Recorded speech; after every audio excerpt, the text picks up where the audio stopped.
Hello and welcome back to my channel. It's been such a long time since I've made a video, but that's because I've been super busy with uni, super busy with work, super busy getting comfortable in this house and everything like that. So sorry, but yeah, just been crazy busy. So today I thought I'd talk a little bit about how to go about choosing your house for your second year of university. If you were living in halls in your first year, it is soon going to be approaching the time where people start mentioning your housing for next year, and it is super early. Like, it really is super early, and it does happen, like it does start to happen really early. So don't panic, just here's some advice for dealing with it and what I've learned from doing it last year and going into sorting it again for next year already.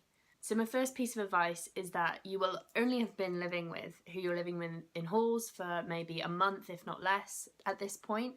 So just be sure who you're going to decide to live with next year. I got on really well with 5 of my flatmates who I lived with last year. Like, my other flatmates were really, really lovely, but we just weren't the same type of people. So I sort of knew I would go on to live with the other 5 who we'd sort of clicked and made quite a tight friendship group.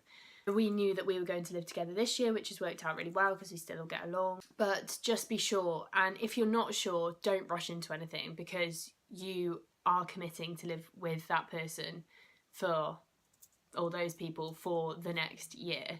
So you have to be sure. And the chances are, if you're already unsure about that person, that you've got to live with them for that year and then another year. So just make sure you do think about that, because it is quite a long time, and especially when at uni you want to be comfortable, you want to be surrounded by people that you enjoy spending time with. So it is a really key thing to think about. So all of the letting agencies, the uni, people around you will start mentioning finding accommodation for next year. My advice is don't buckle under that pressure that is put on you initially. Don't rush into anything. Take it steady. If you're not ready to think about it yet, if you haven't got an idea of who you want to live with, don't rush. There will be housing available until after Christmas. Lots of people like to get it sorted before if they're sure who they want to live with, but there will still be things available in March, April if you haven't sorted anything yet. So it's nothing to panic about. And there's always a situation that if you personally haven't found a group of people that you'd like to live with, there will definitely more often than not be people putting out ads for one person that they need to fill a room in their house. And I know a few people who have taken people up on these offers. They've gone to meet with them, they've gone out for drinks with them, they've gone for a day out with them, got to know them. And it's been a really good way of them getting to know these people. And actually, if you are a decent, tidy, respectable individual, chances are you won't find it difficult to find somewhere to live last minute. Another piece of advice is to book a number of viewings in a number of different areas. When we looked for a house for second year, we only viewed 3 houses in quite a similar area, and although this house has turned out to be perfect, at the time I sort of regretted not viewing more places around the area rather than just in this one place. I feel like it would have given us a better idea of what we were looking for. And yeah, view a lot of houses, because at each one you'll learn what you like and don't like about a place, and then that'll help you like narrow down your ideas of what you really want. When you go to the viewings, ask the landlord who will be there or the letting agent so many questions. Like, ask them any questions that you have, because that will give you, one, an idea of whether you get along with the landlord, whether they're going to be helpful, whether they're going to be supportive of your decisions, whether they're going to be available, things like that, which is also really important. We got really lucky with the landlord that we have here. She's amazing, because I know a lot of people who have a really distant relationship with their landlord and it's really difficult to get anything done. So it's definitely useful to, at that first point of meeting, establish sort of what kind of relationship you're going to have with them. Important things to ask are tenancy dates, when you'll be expected to pay for the house to and from, and when you can move in from, when you have to move out, because that's really important for when you're looking at your next accommodation, because you need to know these things. It'll all be in a document, but it's obviously easier just to ask straight up. The rent prices and the rent dates, because we had to pay a third of our rent for this year in June, so we didn't have our loans in until September. So you need to think about whether you're going to have enough money to pay it like that, or whether you're going to have to set up some kind of arrangement. I know that with our landlord, she gave us the opportunity to pay in smaller amounts over the summer, of as we earned the money or as we could get the money over the summer. And then when we got our loans, it's obviously easier to pay big chunks up front when you get your loan. But yeah, that's a really useful thing to ask, because at the end of the year, when you've run out of money and you don't get a loan till September, and then you've got like £1,000 rent payment to pay, exactly, like, you need to know what's going on. It's also useful to ask about bills arrangements.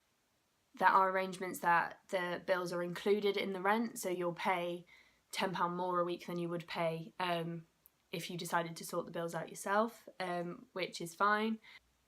Or there's the opportunity to sort the bills out on your own independently, which is what we decided to do, which I think, from what I've heard from a lot of other people, has actually worked out cheaper and will work out cheaper in the long run.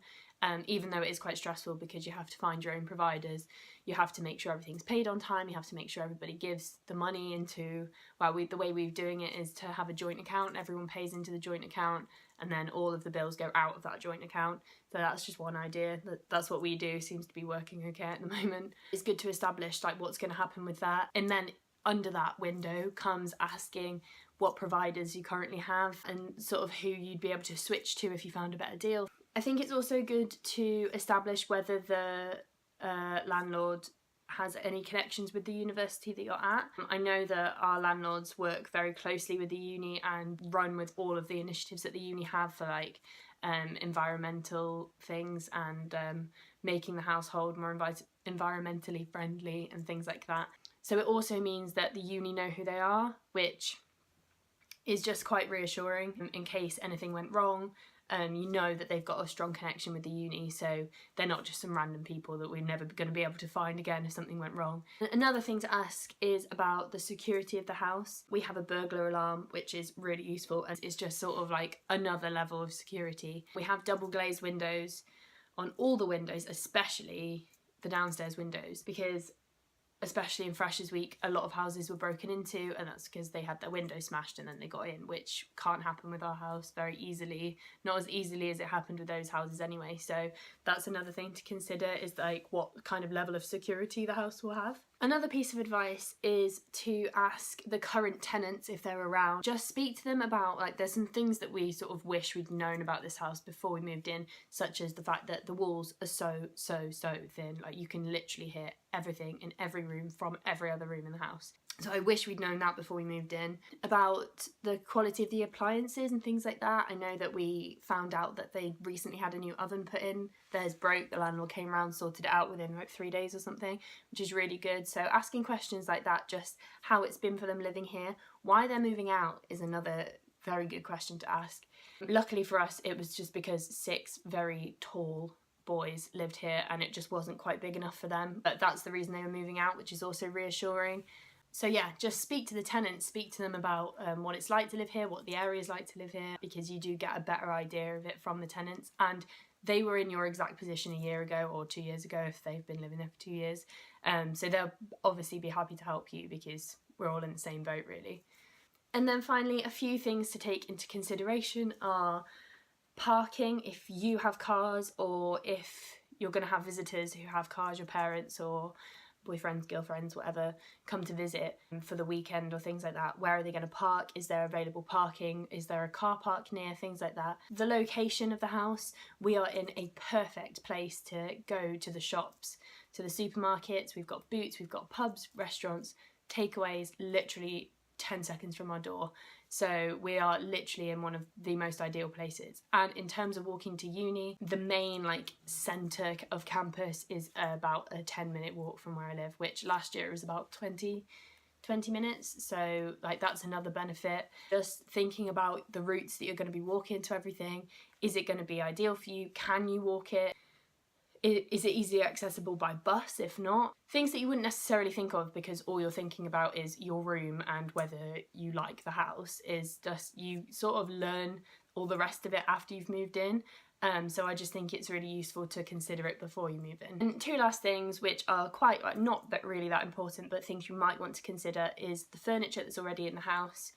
is there enough of it? Is it in the right place? Is it the right size? Are you going to need to buy things for storage? And then also lighting. One thing we didn't realise about this house is that it is so badly lit. Sort of have to have every big like ceiling light on to get any decent kind of light in a room. So we've had to buy loads of lamps and fairy lights and things like that, and position them around the kitchen to light certain areas, which is fine. It's not really that big a deal, but it's something that you wouldn't even notice just coming to a viewing.